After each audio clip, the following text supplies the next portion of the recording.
हाय movie शूवियंस, मैं हूँ मानव। वेलकम टू मूवी शूवी। अभी मेरे को हंसी इसलिए आ रही है, कुछ दिन पहले ना एक ट्रेलर आया था डार्लिंग्स का। उसके अंदर थी आलिया भट्ट और उसके अंदर थी शेफाली शॉ, फिर विजय वर्मा थे। और बहुत ही मज़ेदार तरीके का एक ट्रेलर आया जिसके अंदर ऐसा इंडिकेटिव आभास हुआ कि कुछ वुमेन हैं जो सताई गई हैं, अब वो बदले के रूप में हैं और वो विजय वर्मा को नहीं छोड़ेंगी क्योंकि विजय वर्मा शायद कल्प्रेट है। अब बहुत ज़्यादा बॉलीवुड हाय हाय बॉलीवुड ये बॉयकॉट चल ही रहा था, लाल सिंह चड्ढा बॉयकॉट, फिर उसके बाद ये भी बॉयकॉट, रक्षाबंधन भी बॉयकॉट। अब लोग सोच रहे थे कि यार ये मूवी कैसे बच गई, इसको कैसे बॉयकॉट नहीं करें। तो उन्होंने एक नया ट्रेंड निकाला है कि पहले तो वो वाली मूवी हम बॉयकॉट करा करते थे जो कि हम थिएटर्स में जाके देखते थे, लेकिन अगर वो मूवी डायरेक्टली ओटीटी के ऊपर आ गई तब हम बॉयकॉट कैसे करेंगे। तो उन्होंने कुछ एक नया नुस्खा निकाला है। तो उन्होंने बोला कि डोमेस्टिक वायलेंस अगेंस्ट मेन जो है ये टॉलरेट नहीं करेंगे हम। और इस मूवी के अंदर आलिया भट्ट जो है वो प्रमोट कर रही हैं वायलेंस अगेंस्ट मेन। तो ये तो बिल्कुल एक्सेप्टेबल ही नहीं है। ये कैसे इन्होंने इसको ह्यूमरस तरीके से दिखा दिया। तो इसके बारे में आप लोगों का क्या विचार है? मतलब मैं तो क्या बोलूँ इसके बारे में। मतलब मुझे तो ऐसा लगने लग गया कि नुक्ताचीनी वाली बात हो गई है ये, कि बस कुछ ना कुछ नुक्स निकालना ही है। तो इसका कोई अंत नहीं है, इसका कोई सोल्यूशन नहीं है, इसका कोई एक्सप्लेनेशन नहीं है। अब यही है कि भाई हमें ये सारे लोग पसंद ही नहीं हैं और जनता जनार्दन ने बोल दिया है या फिर किसी का कोई एजेंडा चल रहा है। तो बड़ा क्लियर एजेंडा चल रहा है। अगर आप ट्विटर पे जाओगे ना तो आप एक काम करना, देखना कि बॉयकॉट डार्लिंग्स करके एक हैशटैग जो है वो ट्रेंड हो रहा है। और उसके अंदर जाना, एक तो पहले सारे मेन हैं, सबको मेन को बहुत तकलीफ है इसके अंदर।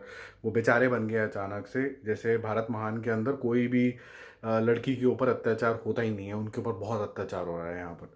ठीक है। दूसरा, आप जब देखेंगे इसके अंदर एक भी इस आदमी का, जितने भी आदमी हैं इनका एक का भी जो नाम ही नहीं है। ठीक है। कुछ कुछ अपने आप को सोशल वर्कर बोल रहे हैं, उनके हज़ार हज़ार ट्विटर पे थोड़े बहुत फॉलोअर्स हैं और वो बोल रहे हैं हम रिफॉर्म लेके आएंगे, मेन के लिए हम आवाज़ उठा रहे हैं। अब मेन की आवाज़ उठा रही है बॉलीवुड हाय हाय। भाई मेरे को तो समझ में आ नहीं रहा है किस डायरेक्शन में जा रहा है। मुझे बस सिर्फ इतना ही समझ में आ रहा है कि there is resentment for Hindi cinema.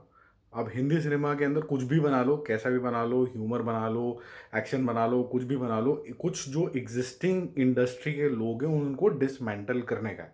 अब कैसे भी करेंगे, ये एक चीज़ ये समझ में आती है। दूसरा, बहुत ही कॉन्सेंट्रेटेड तरीके का ये एफर्ट है कि आप डिजिटल मीडियम का किस तरीके से यूज़ कर सकते हो, बॉट्स का यूज़ कर सकते हो, ताकि जितनी नफरत फैल सकती है फैल जाए। किसका बेनिफिट होगा, क्यों होगा, पॉलिटिकल रीज़न है, क्या रीज़न है, क्यों है, वो मेरे को पता नहीं है। किसी को पता होगा तो बताइए, बता देना भैया, मुझे नहीं पता, मुझे बिल्कुल क्लैरिटी नहीं है। बट ये बहुत ज़्यादा क्लियर है कि ये सिर्फ ये हवा देने वाली बात है, ताकि ऐसी कॉन्वर्सेशन शुरू हो और उसके बाद फिर लोग लग जाएं। और लोग तो बहुत ज़्यादा समझदार हैं, उनको तो पूरा ही ज्ञान रहता है आजकल, तो लोग लग जाते हैं।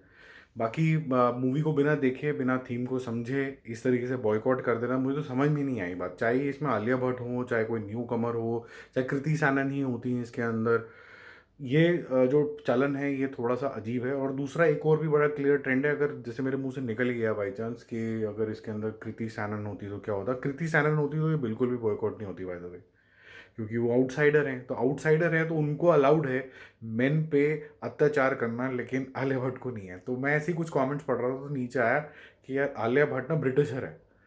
तो मैंने कहा आलिया भट्ट ब्रिटिशर है तो आलिया भट्ट ब्रिटिशर है, ये इशू है कि अगर मेन के अगेंस्ट जो वायलेंस है वो है। कहते नहीं नहीं, जॉनी डेप वाला केस रेफर करो, एम्बर का केस रेफर करो, वहाँ तो यूएस में भी ऐसा हो रहा है। बहुत मॉडर्न सोसाइटी है वहाँ पर, वो यहाँ पर भी इम्प्लीमेंट करो। वैसे हमें यूएस देखने की ज़रूरत नहीं है, वेस्ट वर्ल्ड को देखने की ज़रूरत नहीं है, क्योंकि इंडिया इतना ज़्यादा कल्चरली रिच है, लेकिन अभी हमें वहाँ पर देखना है। बहुत अच्छी बात है। तो मैंने जैसे ही एक्सप्लेनेशन पढ़ी मैंने कहा मैं क्या कमेंट करूँ, मैं क्यों खाम खा के लफड़े में पढ़ूँ, जिसको जो सोचना है सोचे। फिर थोड़ा और नीचे गया, फिर मैंने देखा कि यार ये एक जना बोल रहा है कि इसको ये भी नहीं पता कि इसका प्रधानमंत्री कौन है।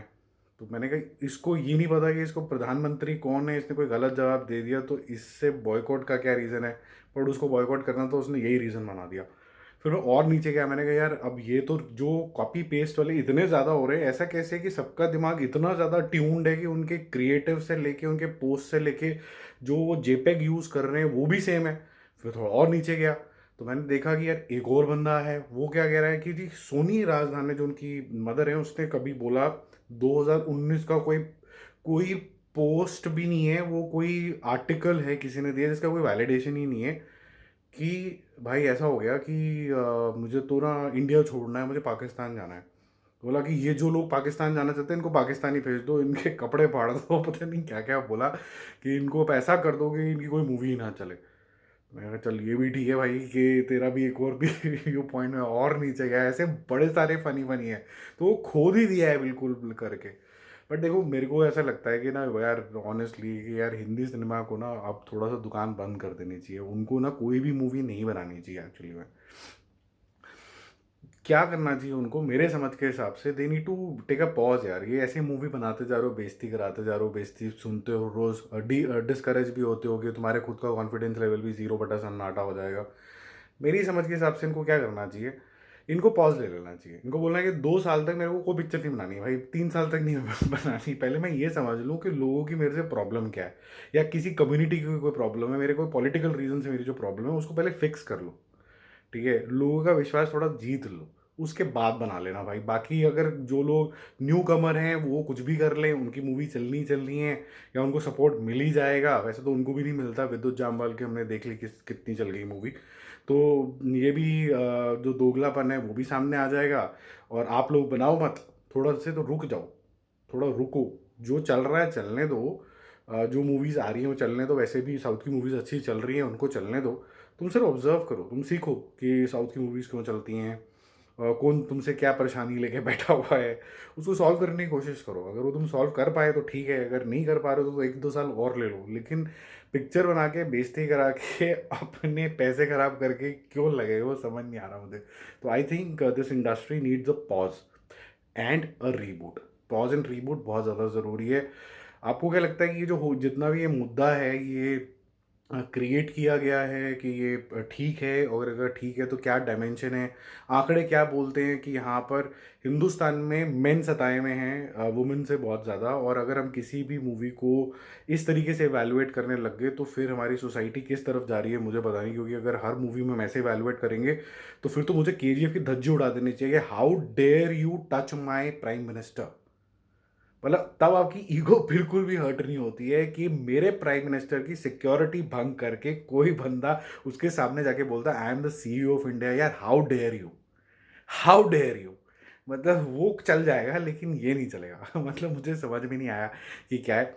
वहाँ की पिक्चराइजेशन अच्छी थी, वहाँ पे जब जिस टाइम पे बोला गया, जिस लिहाज में बोला गया वो अच्छा लगा उस टाइम के ऊपर। लेकिन उसको अगर आप सोचो, कॉन्टेम्पलेट करो कि क्या बोला गया, क्या बोला गया। आप ऐसे सोचो कि अभी हमारे प्रधानमंत्री प्राइम मिनिस्टर जी मोदी जी हैं, कोई मोदी जी से ऐसे कोई कन्फ्रंटेशन कर सकता है क्या यार? और आपको कितना बुरा लगेगा कि अगर ऐसा कोई कन्फ्रंटेशन होता है, आपको क्या लगेगा कि यार भारत महान की सिक्योरिटी का ये हाल है। तो यार वहाँ जहाँ इक्वल रखो ना सारी चीज़ें, मुझे तो ऐसा लगता है। बाकी आई थिंक अननेसेसरी जो क्रिटिसिज्म है, अगर वो होना शुरू हो गया तो I think they need to take a pause. कोई फ़ायदा नहीं है ऐसे मूवीज़ वगैरह बनाने का, थोड़ा रुक जाओ भैया। पहले समझ लो लोगों को क्या चाहिए, किसको क्या तकलीफ़ है, वो सॉल्व कर लो, फिर आ जाना वापस। इतनी भी क्या चलती है, 2-4 साल कोरोना में नहीं किया ना अपने काम, तो 2-4 साल और मत करो, कोई भूखे नहीं मरने वाला है, सब करोड़पति हैं। ठीक है, तो हम जल्दी मिलते हैं यार एक और अपडेट के साथ। इसके ज़रा आंसर ज़रा तमीज़ के दायरे में रख के ज़रूर देना, क्योंकि मेरे तो अब बिल्कुल बियॉन्ड हो गया है ये। मेरे को तो समझ में ही नहीं आ रहा है कि हो क्या रहा है। कि किसी भी मूवी के ऊपर थोड़ा सा एक्साइटमेंट लेवल आने लगता है, ऐसा लगा कि शायद डार्लिंग्स को यार बड़ा अच्छा अट्रैक्शन मिल रहा है, चलो कुछ तो चल रहा है, अचानक से बॉयकॉट बॉयकॉट बॉयकॉट। मैं ये क्या हुआ अचानक से, ये कहाँ से तीर आया उल्टा सा। बट एनीवेज आप थोड़ा सा मार्गदर्शन करो बाकियों का कि ये हो क्यों रहा है, और how to stop it. Is the solution good कि अगर हम पॉज बोल दें इनको कि भैया अभी 2 साल तक ना लाओ ही मत यार, हमें देखना ही नहीं है आपको। सब मूवीज़ वूवीज़ जो हैं सब OTT फोटीटी पे लॉन्च कर दो, थिएटर में हम 2-3 साल बाद बात करेंगे जब आपके सारे मुद्दे सॉल्व हो चुके होंगे। I don't know, this is the solution that I can think of, but if you have another better solution then let me know. ऐसा नहीं है कि सिर्फ इस इंडस्ट्री के अंदर भी पिन पॉइंट करा जा सकता है, हर इंडस्ट्री में कोई ना कोई नुक्स होते ही हैं, but we have chosen to kind of target one industry. बाकी हम जल्दी से मिलेंगे फिर से। Bye bye.